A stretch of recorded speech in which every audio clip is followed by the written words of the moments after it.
Makapigil hininga ang naging search and rescue operation kamakailan sa isang kuweba sa Antiquera sa Bohol. 3 tao kasi ang ilang oras nang natrap sa loob ng kuweba. Mahinaan ako ng loob. Sabi ko, Lord, sana okay lang sila doon. Uy, ginoko. Makalabas pa kayo. Awanay! Makalabas pa kaya ang mga nakulong? Awanay!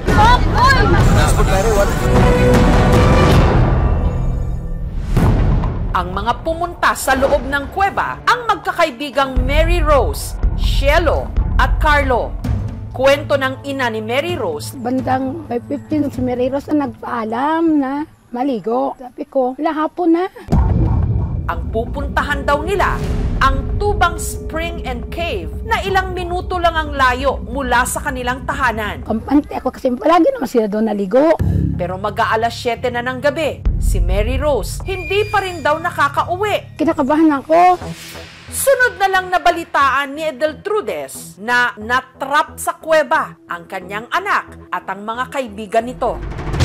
Kaya agad nagtungo sa bukana ng kuweba si Edeltrudes. Awanay! Kung saan naabutan niya ang mga nag-aalala ring kaanak ng iba pang mga natrap. 2 oras na sila doon, hindi pa nakalabas. Yan, pag madilim na, hindi na makita yung lagusan, lalo na masikip yung daanan papasok at palabas.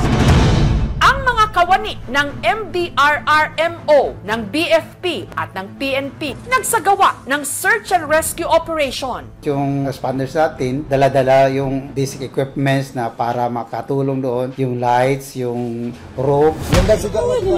Yun nga lang, kulang daw sila sa mga kagamitan katulad ng oxygen tank.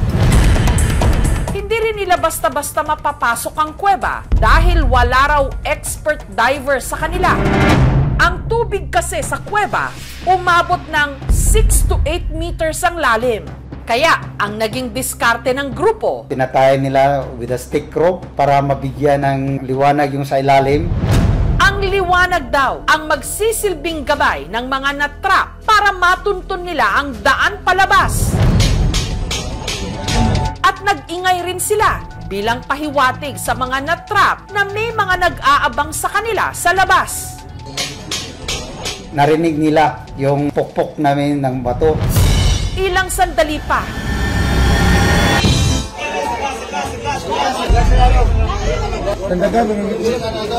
Shelo. Si Cielo, ligtas na nakalangoy palabas ng kuweba. Makalipas ang 4 na minuto, si Carl naman ang sunod nilang nakita. Ang pagkagawas niya, murag na inganyo ra po ko nga mosunod ko niya kay ibaw po ko nga kanang luwas siya kay agkatong suga ang fail ato nga murag makagawas ni kay siya may miuna pagkaupat kay minuto man to yung sunod ko niya. Lipay na ni kay marag nanay rescue o makagawas na. Salamat kami kasi nakalabas sila doon. Pero ang anak ni Edeltrudes na si Mary Rose, stranded pa rin sa loob. Sinayot na lang, sinayot! Nag-alala na ako masyado kasi ang minuto hindi pa sumunod. Kaya ang kuya ni Mary Rose na si Larry, Nasa'yo kapatid ko! nagboluntaryo ng pasukin ang kuweba. Willing niya nga pasulod o nga mo rescue para sa umanghod even though wala siya mga sakto nga kagamitan. Walang nagpahintulot sa kanya. Due to the tension of that situation, pumasok siya. Kampante naman daw sila, lalo't alam daw ni Larry ang pasikot-sikot sa kuweba. Iyang gilangoy with the support sa rescue team. With tie in her with the rope. Kaya ra ko luto niya. At gano'n na to. Ikunta niya bukbuk ko. Dukduk lang ko na, dukduk kaya dagan po na sila. Binigyan na siya ng flashlight, yung submersible. Tinatay po siya ng rope. Just in case, pag magipit na siya doon, magbigay siya ng signal. Pero mahigit 10 minuto nang lumipas, si Larry walang paramdam. Kaya ang mga rescuer nagdesisyon ng hilahin siya pabalik. Uy, Bob! Uy! Kaya nakabot siya, di ba? Ay, transport eh. Dead on arrival si Larry sa ospital. Bilib po ako doon eh. Kasi talagang mahal na po niya yung pamilya niya. Hindi niya po pagdadalawang isip na isasakripisyo niya ang buhay niya para sa pamilya niya. May baby pa naman kami na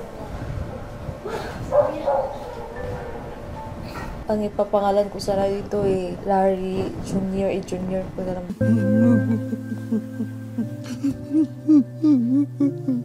Sana, kumpleto na ba ng gamit? Di ba may rescuer tapos walang gamit? Hindi ko alam, eksperto ba sila sa pagsisid ng ganyan?